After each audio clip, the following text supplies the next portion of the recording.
It's a 3-day official visit that promises to come up with solutions on what ails trade in the East African region. And here, President Kenyatta would meet Kenyan and Ugandan businesses who are quick to point out that all is not rosy, even as the nations move toward integration. Top on the list is insecurity at the port of Mombasa, the auctioning of goods at the port without regard to losses, as this occasions to businesses and claims that citizens are favored over foreigners when awarding lucrative tenders. Those at the meeting also cited requirement for work permits as well as high levies on goods at border points. The lack of demarcation at the controversial Migingo Island as a hindrance to better understanding between Kenya and Uganda would also come into question. If we can move those big projects, why are our ministers unable to move these small things that they are supposed to be doing? Yeah?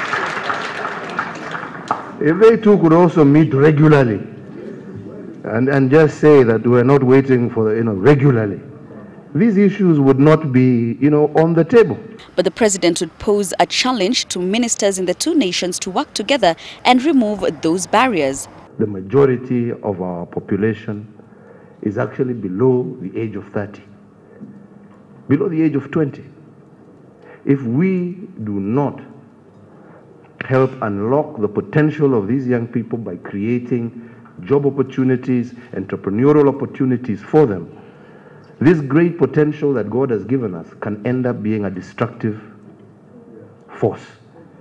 And we don't want them to be a destructive force. He would challenge the ministers to ensure flexibility in movement of goods across the borders is achieved to enable businesses operate without logistical and legal hurdles. I was looking at Mary Masse's face over there. Our MP who is on the border, she was wondering, these people are talking about movement of beef and how she moves them across the border every day. And nobody bothers her. The president led the Kenyan delegation in a meeting with the Kenyan community living in Uganda, where he would have an opportunity to listen to their concerns. Tomorrow, he's set to make a major address to the Ugandan parliament before an IGAD meeting later in the day.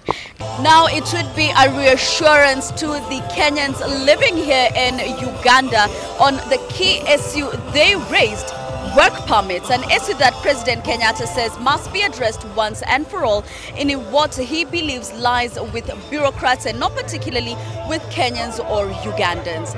Jackie Maribe, Sunday Live in Kampala, Uganda.